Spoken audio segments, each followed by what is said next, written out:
Perfect. Whenever you're ready, just an introduction. We have Professor Nombok Kim today from Boston College. Pretty sure you all have checked the documents he has shared with us. All right. I'm just gonna leave this here. Okay, so yeah, so can I get started? Sure, yes. Yeah, so today I'm gonna talk about my recent research effort into data visualization accessibility. So I believe this is a data visualization course. So we all know that it's official. Data visualizations have gone mainstream. Even the former president in the United States tried to use this map visualization to defend himself, although the map visualization was actually not very well informed. So as we all know, data visualization is reaching broader audiences with diverse people with different expertise, different literacy level, different cultural background, different abilities. You probably already have learned about the benefit of data visualization, which essentially comes from its use of our powerful natural visual perception ability, which is much more efficient than other sensory modalities such as touch and sound. Now, for example, without data visualizations, it will be very difficult to detect there is a gorilla in this data set. So focusing on vision alone can unintentionally exclude audiences with different vision capabilities, including those like who are colorblind, also intellectual and development of disabilities. But I believe most significantly impacted audiences are the people who are blind and have significant vision impairments. So the conventional recommendations, guidelines is to provide alternative text to the visualization, but is this good enough? So my answer is no, which is why I started this investigation, how we can enhance the accessibility of data visualizations, specifically focusing on web-based visualizations for screen readers. So our first question was whether accessibility research is keeping pace with the enormous growth of data visualization in recent years. So we collected, around 2020, we collected a bunch of research papers. We conducted a literature research, gathering relevant papers from different sources for the past 2 decades. So I will briefly share the result of this survey. So when we looked at the data collection, we found that accessibility research was actually gaining traction, which is promising. On the other hand, I don't know whether you know the major venues for visualization publication, but we found that there are only a few papers about accessibility in the premier conferences in visualization, such as VIS and EuroVIS. I believe the instructor is in the IEEE VIS conference right now.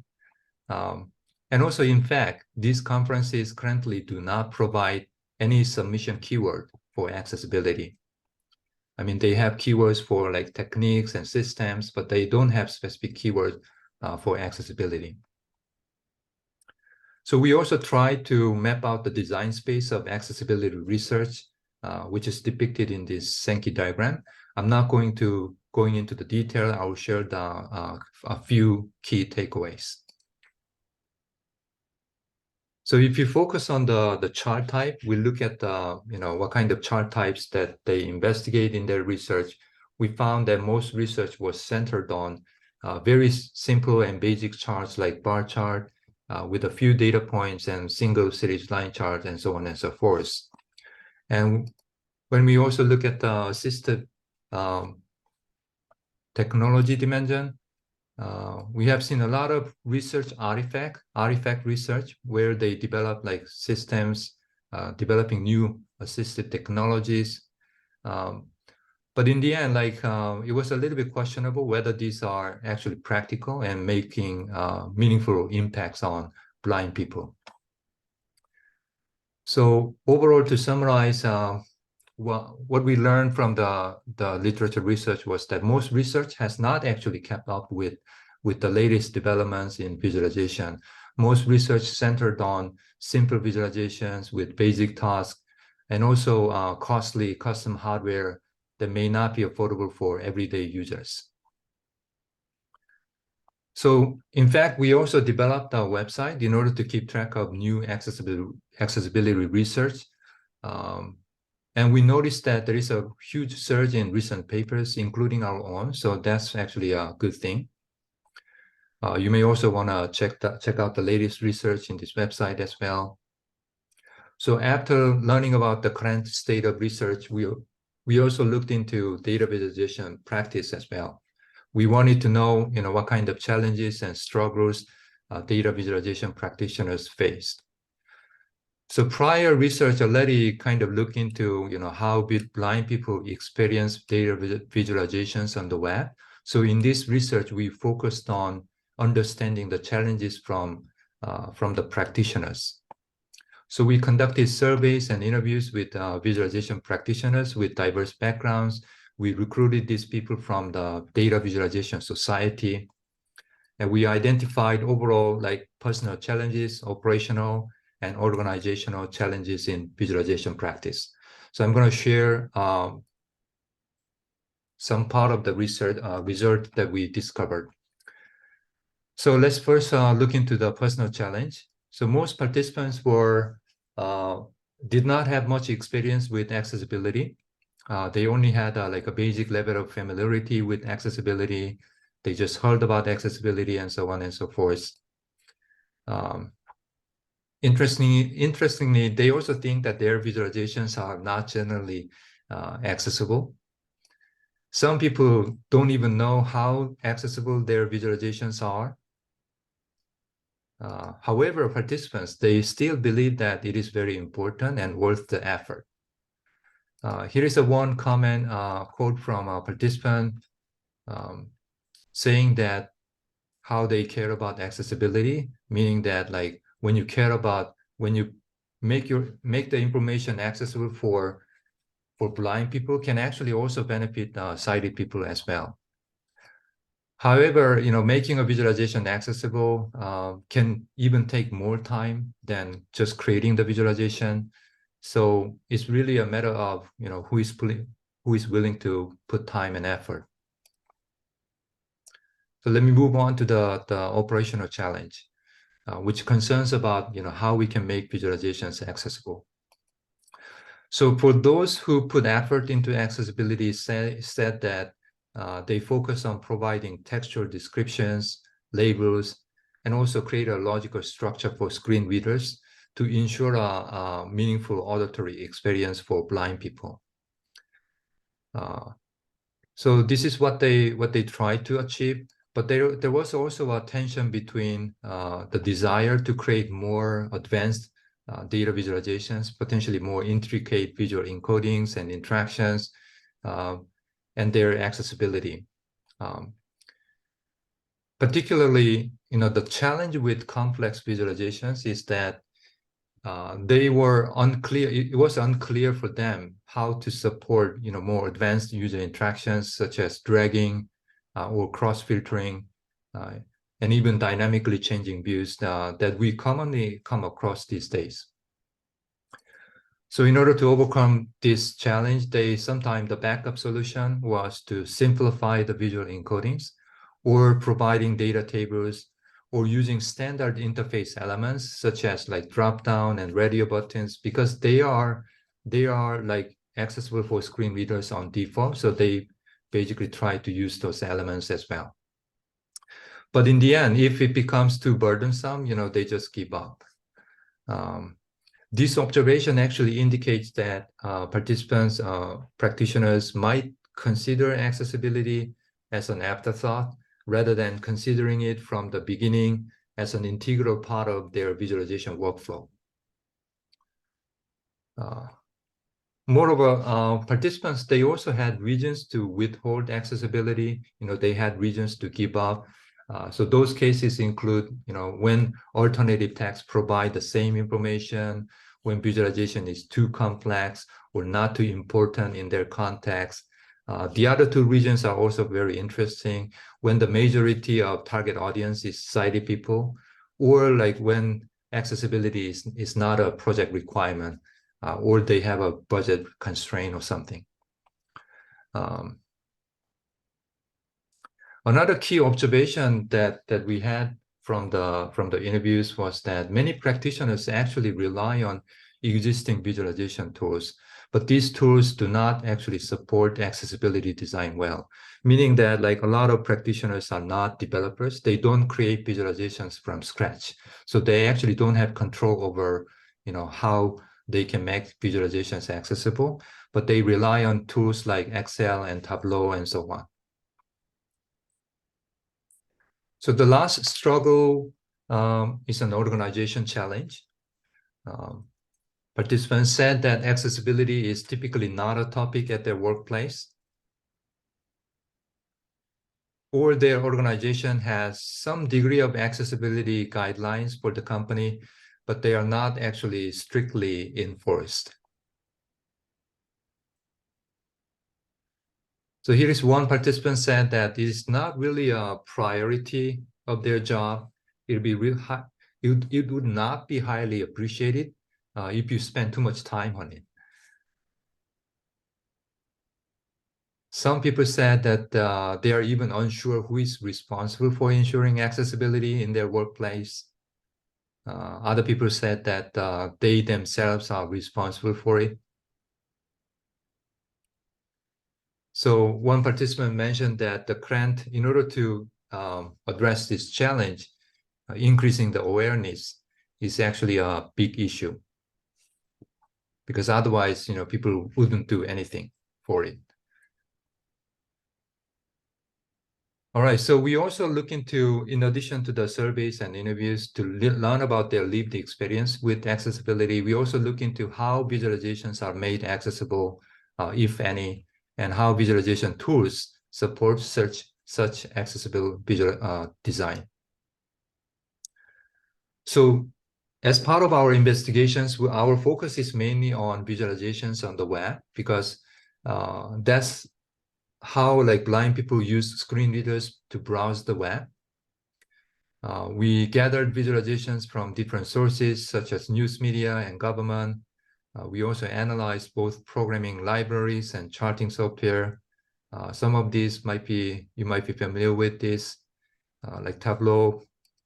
But we excluded like generic graphic library like D3, because it's really up to the developers how they make a visualization.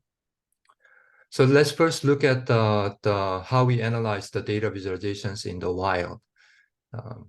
So the way we analyzed the accessibility of these visualizations was that we tried to use them, we tried to go through them using screen readers, and inspected the source code using the inspector in Google Chrome, whether they have an alternative text, if it was implemented in SVG, you know, how it was made accessible, and so on and so forth.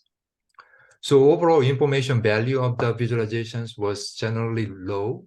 That is how, essentially that means like we investigated how well information of the chart content is overall conveyed through screen readers. And that was pretty low. When we look into alternative text, you know, when alternative text summaries exist, they were mostly descriptive, meaning that they just mention a chart type, they just describe the data dimensions and measures displayed, rather than providing informative messages and conveying the insights in the chart. A lot of visualizations did not make the underlying data accessible, although some visualizations provided data tables. For simple chart, sometimes like alternative text can contain all the data points at times, so that was okay. Another interesting observation was that, especially in the case of data-driven articles where you have a text and charts going hand in hand, surrounding text often mitigated the inaccessibility of the chart, as they provide the same information redundantly. So next, let's take a look at the tools and the toolkits, how they support accessible visualization design. So the way we analyze these tools, we examine the documentations and try to go through the examples using screen readers that they provide. And here is an overview of the analysis design space we mapped out, where you see the tools at the top, high chart, semiotic, Vega Light, and so on and so forth, and accessibility dimensions on the left. So let me go through a couple of takeaways.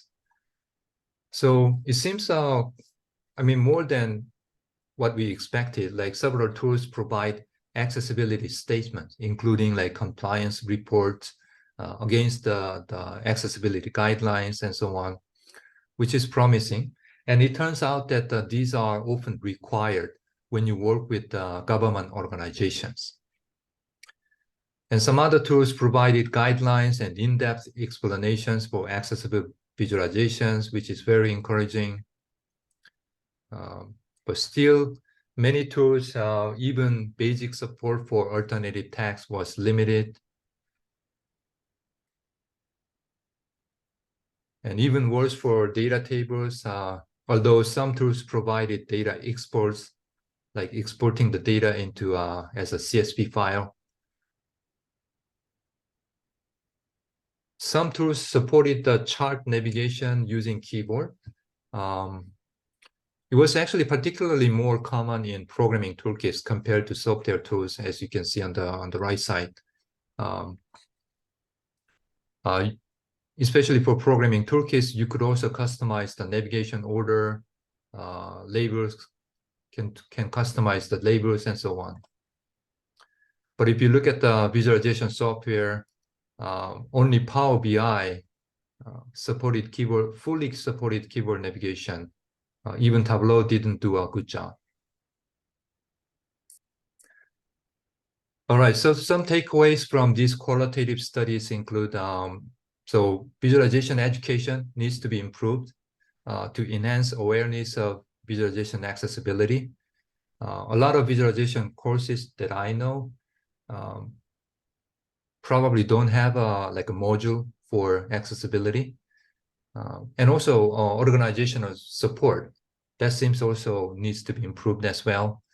And also we currently do not have good guidelines for advanced and interactive visualizations that are now very common in news media.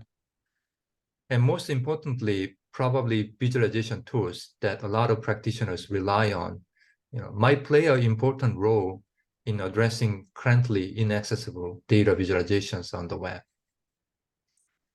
So our natural step was to see if we can develop a better accessibility method for data visualization. So here are common accessibility methods, common approaches used for screen reader accessibility, alternative text, data tables. Sometimes people use zonification, especially the high chart programming library. And also some tools, as I mentioned, they support keyboard navigations as well. So our initial inquiry was that given this existing method, what if we can enable blind individuals to simply ask questions about the chart? In other words, we were interested in like proposing a conversational interaction as a new accessibility modality. So in order to, before diving into the system development, we decided to run a controlled experiment to investigate the difference between different approaches, including data tables, structured navigation, and conversational interaction. For structural navigation, we used an extended version of a recent approach by Zhong et al. 2022. So this is a very recent work. The key idea behind this approach is to model the chart as a hierarchical structure where you can use keyboards to navigate through. This is essentially similar to the keyboard navigation available in existing tools, But I think the main difference is that it's more systematic. It represents the chart as a hierarchical structure, so that you can use up and down keyboard arrows to move up and down the hierarchy, and use the left and right keyboard arrows to move between different data points and so on. For conversational approach, we found that there is actually an existing work by Sharif et al. 2022, but this work was quite limited when we investigated into it, only supporting single series chart, like single series a bar chart with a few data point, or single series line chart, a single series pie chart, and so on. So for a fair comparison with the keyboard navigation, we actually extended this method to support multi-series data, so that this now it can support the stack bar chart, as you see in this slide. Yeah, so you can ask questions like, what is the total count of drizzle days? And the system response, some count is 53. So for the experiment, we recruited 21 participants through the National Federation of the Blind. And our experiment setup was within subject setup, where participants go through all accessibility methods in a randomized order with different chart types and so on. And they had to answer questions in the main trial about the chart and fill out the survey about their experience. Here are some example questions that we asked to the participants.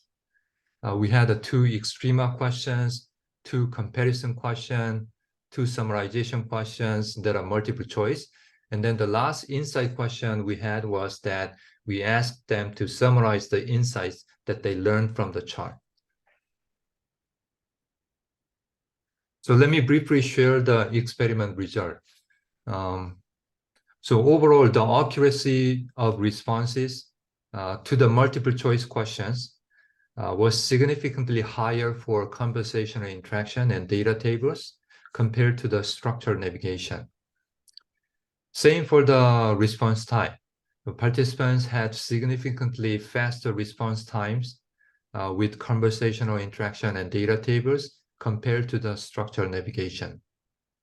So that was for the multiple choice questions like extrema question, finding the maximum, or comparison questions, and so on. For the last insight question, we rated their descriptions, the insights that they describe for the chart. We rated the descriptions based on a 5-point scale, with a score 1 being the lowest and a score 5 being the highest quality description.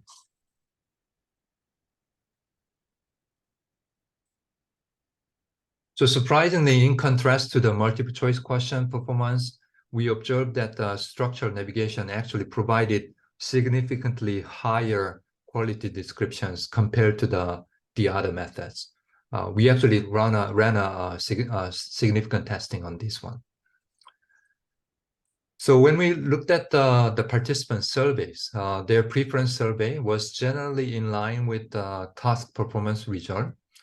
Overall, they preferred speech and table conditions more than structured navigation. As you can see from this graph, the first row is a speech, the second row is the structured navigation, and the third one is table approach. As you can see from the longer blue marks, they actually preferred the speech and table more than structured navigation. And when it comes to enjoyment, learnability, and so on and so forth. So when we had a brief post-task interviews, they tend to like the intuitive and interactive mode of conversational interaction, which allow them to just use their natural language to ask questions to learn about the chart. They also like the data tables because they are quite familiar with the data tables. Data tables are well supported by screen readers. So they appreciated, having better feeling of control and freedom with data tables. When it comes to structured navigation, their major complaints were unfamiliarity and the layout complexity in the structured navigation, which was quite challenging for them to learn, to pick it up, challenging to work with. For example, right now the method, we use up and down arrow keys to navigate different layers, but some participants try to use the left and right arrow keys. So definitely there is a gap between the system model and the user model. However, some participants still very much appreciated structured navigation.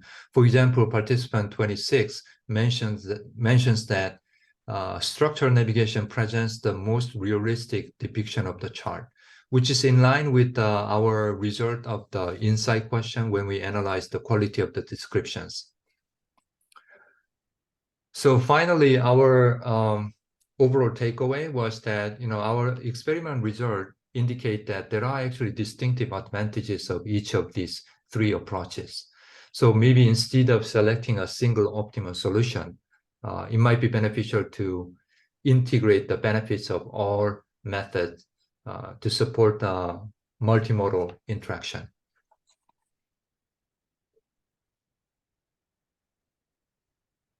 All right, so this led to our recent project, Visibility, where we used question and answering and keyboard navigation combined, and also data tables as a fallback solution to the keyboard navigation.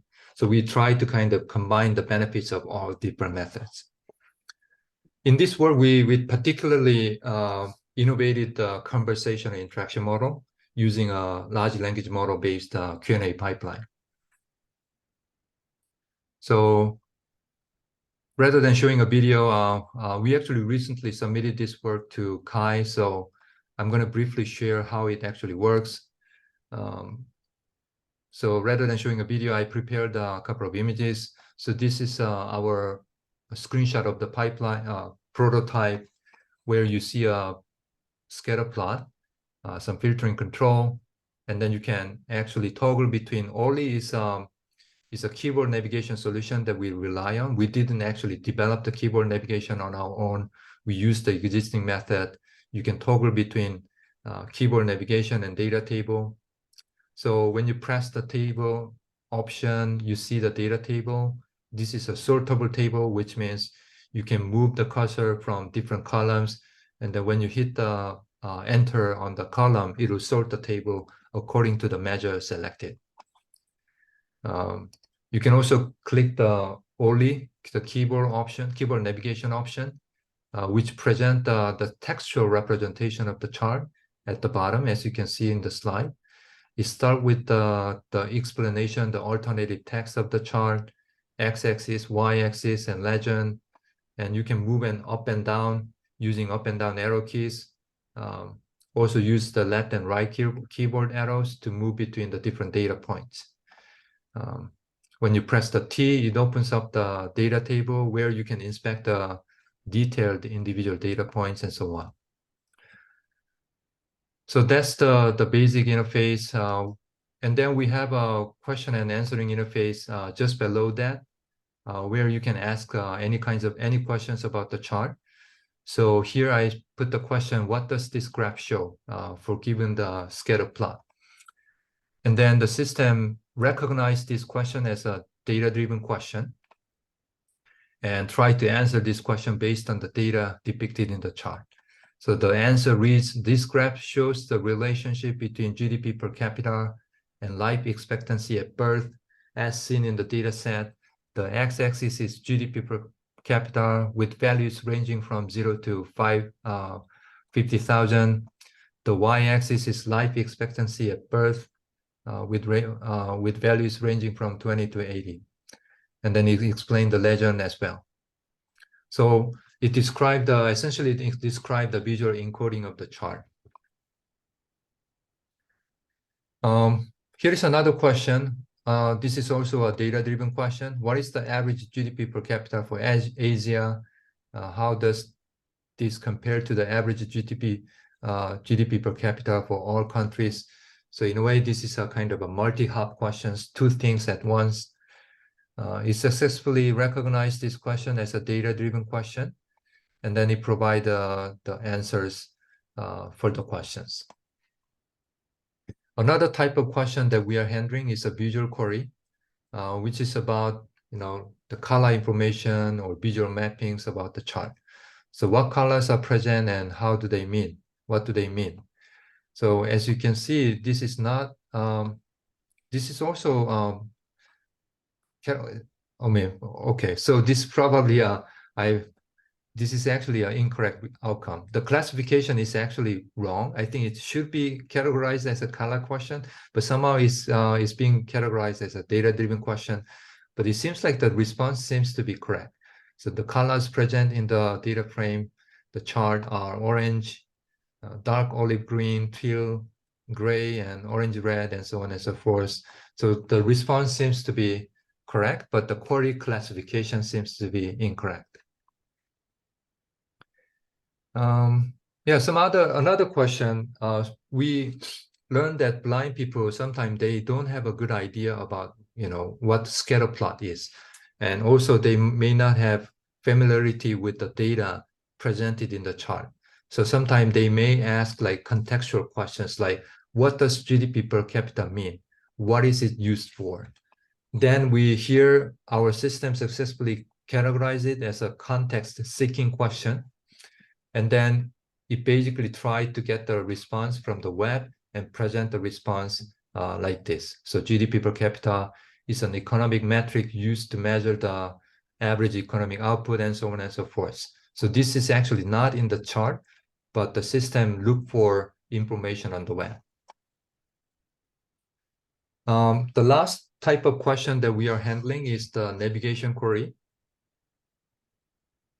How do I get to y-axis?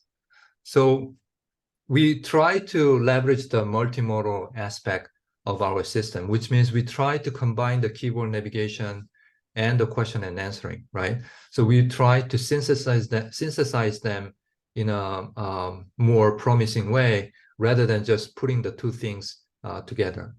So here we are trying to control the chart navigation, keyboard navigation using a question and answering. So given the cursor, my cursor is right now at the fifth element in the x-axis. So my question, if I ask questions like, how do I get to the y-axis? Then this question is categorized as a navigation question. And then the response is essentially a sequence of keyboard commands. So when you press the up arrow key, it will go to the x-axis. And when you press the right arrow key, it will go to the y-axis.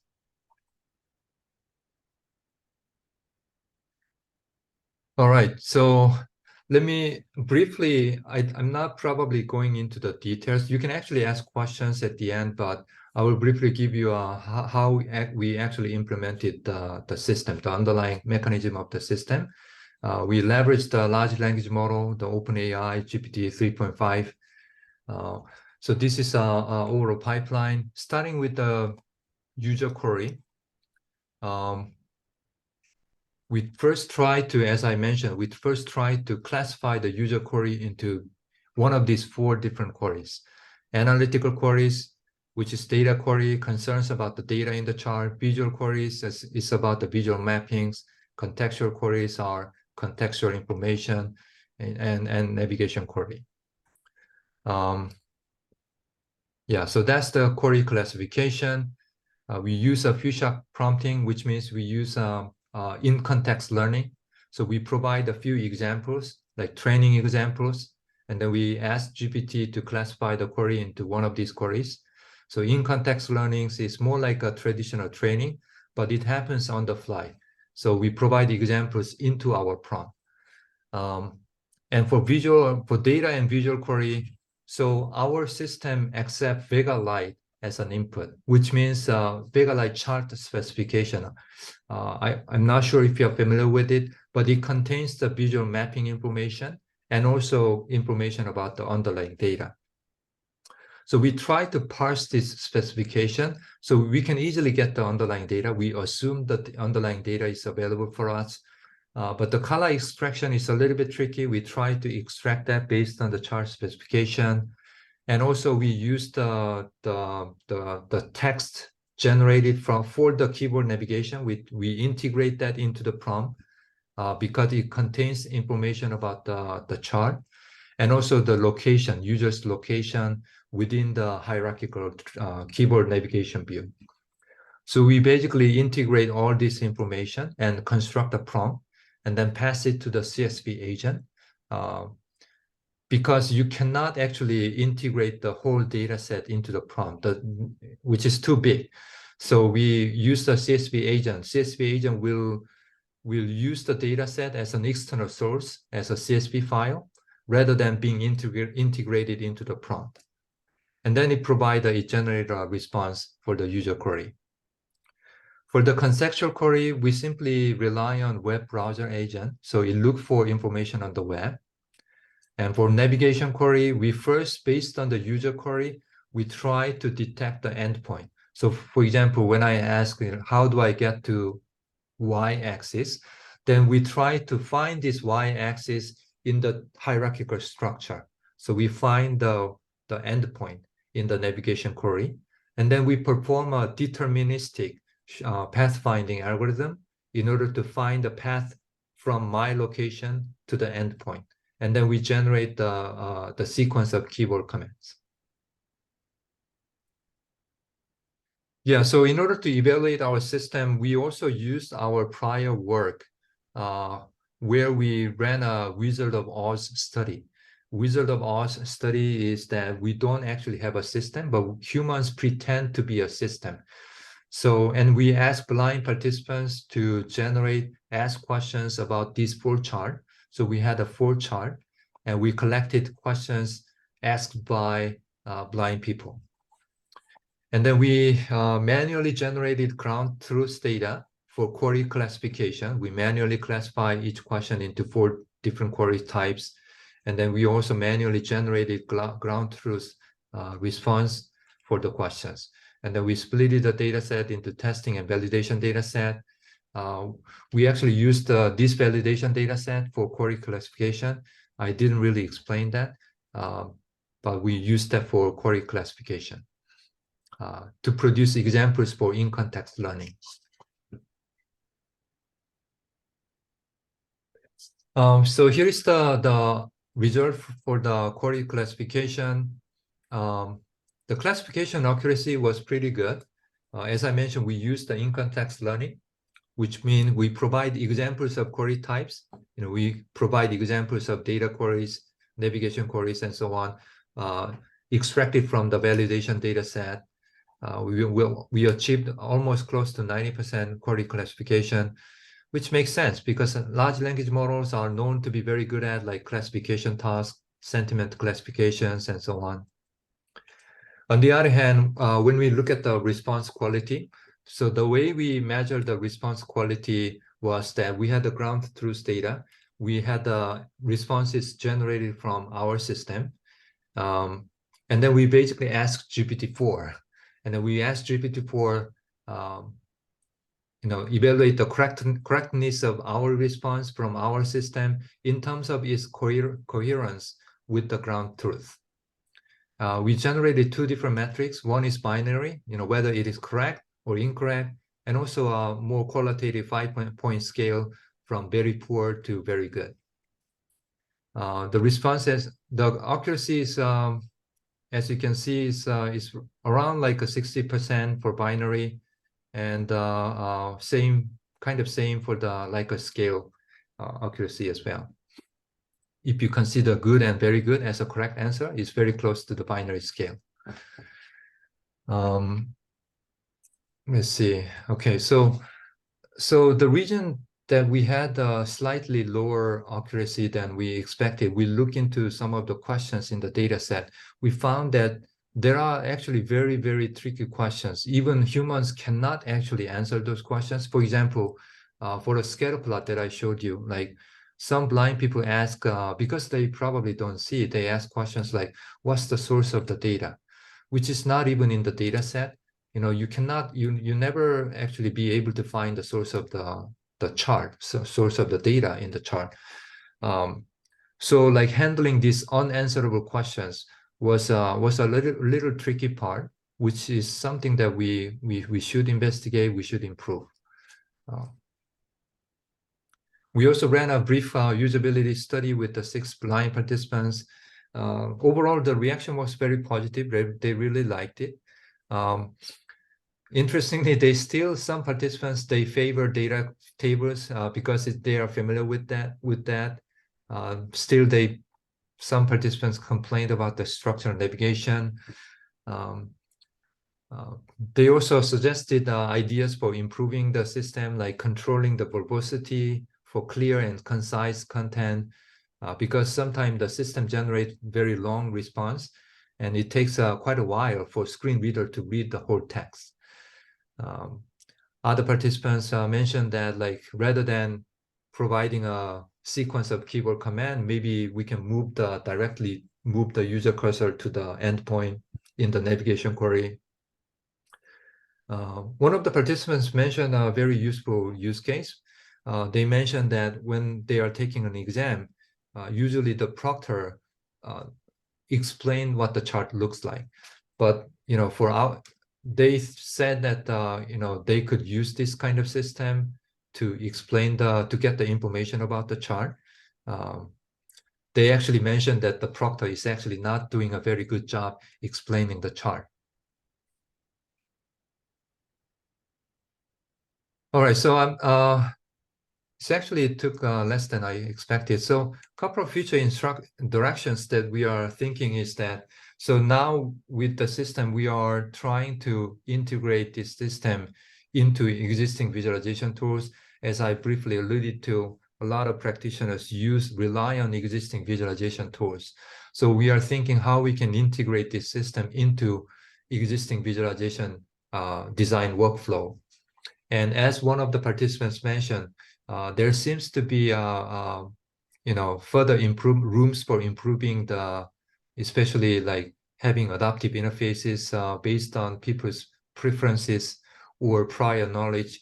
We can try to support better autonomy or agency of blind participants, like controlling the verbosity of the text. We are also thinking of like how we can improve the overall experience, making the experience more visceral by incorporating touch interface, haptic interface. For example, we can have like a tactile graphic when you touch certain data point, and then you can ask a question, something like that. And also, we mostly focused on the web visualization, mostly focused on the desktop. But I think there are a lot of opportunities for exploring different device environments, like mobile and tablet devices. It turns out that they also use these devices a lot.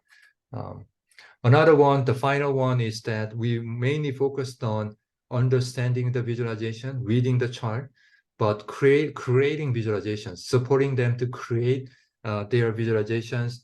I think that will close the loop in terms of fully supporting the data visualization literacy.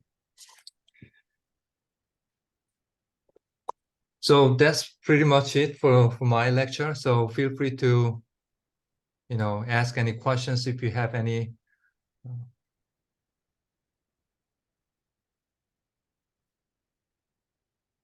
Thank you very much. Is there any questions? Yes, I have quite a lot. Thank you for your presentation. And they all quite relate to my research area quite a bit. I also focus on accessibility in terms of how to represent information. And in my master work, I focus on making diagrams more accessible through touch and audio using a tablet. So it's interesting how your work focuses on web-based interface. I think my first question is about the general question answering modality, because in my previous explorative study with blind participants, one thing to mention is that they prefer the autonomy, or they like their own agency to explore the data themselves. But to me, Q&A, this kind of interaction limits them in this sense because they can't really explore the data themselves. They're just given a block of text as the response. And I know you talked about autonomy at the last slide as a future direction. Do you think Q&A would limit the people in the agency And if so, how would you improve on this particular point? Yeah, I think that's a very interesting question. I guess I have to admit that the current, I mean, that's why we decided to have this keyboard navigation in addition to the question and answering. If you remember from our experiment result, where we compared the data table, structure navigation, and question and answering, they actually really appreciated, I mean, at least some participants appreciated having the keyboard navigation because they have their agency, you know, they can explore the chart in their own space. Even like one participant, I remember they used question and answering, but then they mentioned that they have no idea whether the response is actually correct or not. So keyboard navigation allowed them to actually confirm the response by exploring the chart on their own. So that's why I think having these two components is helpful. And also data table, yeah. So one of the participants from the usability study, they you know, like a lot of papers that I come across, like about accessibility papers, our papers, and also other papers from other institutes. When I look at the user interview result, it keeps coming up. Like people like data table, they want to have data tables. We are trying to build these new accessibility methods, but when we ask them, like, I still want data tables. So that's why we actually initially our system did not have a data table. So we had a keyboard navigation and question and answering, but the participants mentioned that, you know, I still want data tables. So that's why we added the data tables after the user study as a fallback to keyboard navigation. But I really like your question in a way that it kind of suggests brings additional ideas how we can further improve the user's agency, how we can better connect this keyboard navigation and question and answering. So the question answering module produce a response, but that's it, right? But I guess like maybe starting with the response, we can do something else. We can probably direct the users to the relevant part of the chart. You know, when we asked like what's the GDP of, you know, Canada, then maybe based on the response, you can actually go to the Canada data point in the chart, you know, something like that. So there might be a better like additional avenues for further improving the like a control and agency and so on. So yeah, very Sure. good question. Yeah. No, thank you for your answer. And with the Q&A, especially with large language model nowadays, a dialogue-based interaction is also possible, right? I mean, from your demonstration, it's mostly one question and one answer, but maybe there's possibility for them to ask follow-up questions, which are within the same context of the original questions. Cool. Yeah. And the other question is also related to the Q&A interaction, which is, I think you touched upon a little, which is how to manage the false positives, because they can give me a response that's seemingly correct, but maybe it's actually factually wrong. But how would the blind people actually recognize the mistakes and also verify them? Exactly. Yeah. So that's that's a still challenge. That's a very good point. I don't think our system actually handles that well because as you saw from the accuracy, you know, when we evaluated the questions, it's, I guess, almost, I don't know, like it's just impossible. I mean, unless the blind participant, you know, go back to the chart and navigate the chart and try to confirm the response. Otherwise, you know, like hallucination and the inaccurate response is a challenge, I think. Yeah. I'm thinking, I mean, of course, we can improve the question and answering, but I'm thinking there might be a ways for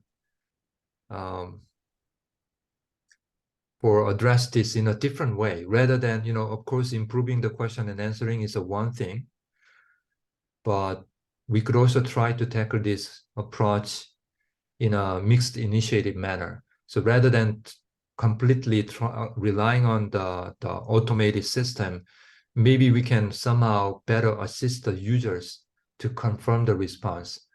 Right now, like keyboard navigation is a little bit clunky, you know, but there might be a better, yeah, there might be some, what I'm trying to say is that like, we can formulate this problem as a user interface problem, you know, or user interaction problem rather than algorithm problem. So, but I guess I don't have a clear answer to it. Yeah.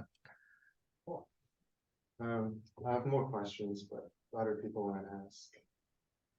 All right. Any other questions from other students? Any questions? Maybe a more general question. You mentioned challenges with getting organizations on board. Like, what are maybe some ways to get organizations engaged in understanding why this is important? Like, how do you suggest going about that? Yeah, that I think is probably even a bigger challenge than this little technical challenge, I think. Because I think the people higher ups, you know, they have to change. They, you know, they have to, you know, they have to be aware of these issues. Otherwise, I guess, you know, I worked at a company, you know, as a one employee, it's very difficult to change anything. So I think I didn't mention in the talk, but I think one participant mentioned that, you know, they could actually bring up this issue. You know, we should support accessibility and so on and so forth. But then all the responsibility, all the work that they have to do, you know, that person who bring up the idea, you know, that person has to do everything. So, and also it's very difficult to change anything. For example, the company is already heavily relying on a certain tool, right? And then the one of the employees who is very active about accessibility, that employee might suggest like, we can use this tool, like we can use HighChart, because it support accessibility better than better than the tool we are using. That requires I can imagine like huge effort. You know, they have to change everything. They have to change the design process, not just the tool. They might have to update their legacy softwares, legacy visualizations, and so on. So it's actually very, very difficult to change as a one single employee. If I have to think about, you know, how we can change as an organization, would be like, you know, having a law or like enforcement from the government. You know, that's why, you know, like a lot of tools that provide compliance report, they have to do it because the government organizations, they kind of enforce that. And also companies who work with organizations, they also have to comply.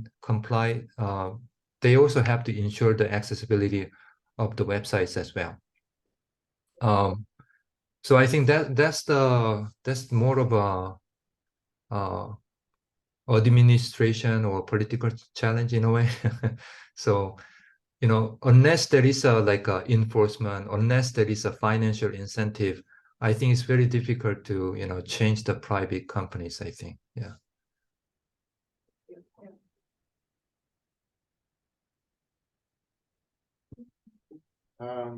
Yeah, I have another question, which is about the information that's visualized. Because I work with diagrams a lot, and diagrammatic information tends to be more nonlinear, whereas a keyboard navigation as an interaction is more a linear way of interaction, even with hierarchical structure. So I wonder if there's any interactions that you guys have considered to support nonlinear information. Yeah. I see what you mean. So diagram, you mean like a node link diagram? Yeah. Yeah. I think Yeah, I see what you mean. What I'm thinking right now is that even though it's a network diagram, right? You know, from one position, you can move to different position. You can still like linearize the structure. You can still make a hierarchical structure out of the network data. If you actually I don't recall exactly what it's called. I think I'm still trying to. I think when I first took the algorithm course, like there was a method called like spanning tree. I don't know if you know about, like, you can actually construct a spanning tree out of a network diagram, like network structure. So you can still kind of extract a hierarchical structure and so on. So I think you can still linearize. Like also for example, given a certain node, uh, you can move to a different neighborhood nodes. You can basically list all the neighborhood nodes from left to right. So in a way, you can still linearize the navigation in a way, if that makes sense to you. Yeah. Oh yeah. Yeah. Mm. Yeah, but actually the node link diagram is still like a visualization technique. So I think that's interesting. So for our work, we mostly focused on standard chart, like a standard table format. But I think network data format is another thing, another data set that we need to support. I think not just node link diagram, but there are like different network diagrams, like arc diagram and what is called matrix diagram. You know, there are different network visualization techniques. So yeah, there might be some rooms for further research has to be done in that area. Yeah. Yeah, and I totally agree. And you've been talking about data tables. It's kind of limited in a way that visually, when we see tables, we can pinpoint our focus at a particular point that grabs our attention. Mhm. But when we use keyboard navigation to hear the headers or the rows, and we have to go from cell to cell, it's still kind of limiting, in my opinion. Right. And I think we're on the same page for lots of things, and lots of our findings kind of support each other as well. And another interesting direction to think about is how to create, how to allow, how do the people who are blind or low vision create representations of information themselves, which is also a very interesting topic as well. Mm. Yeah, I don't have any more questions, but I'd love to Yeah. work with you and talk more on this in terms Yeah. of Yeah. in my future directions actually right now. Yeah. Yeah. Very interesting. Yeah. Thanks a lot. Okay, I think there are no more questions. Yet the lecture is recorded, so the absent students might get back to you with more questions. All Thank you for your great lecture and your time. right. Thanks for having me. Nice meeting you guys. Thank you. Thank you. Have a good day. Yeah. Bye-bye. Bye.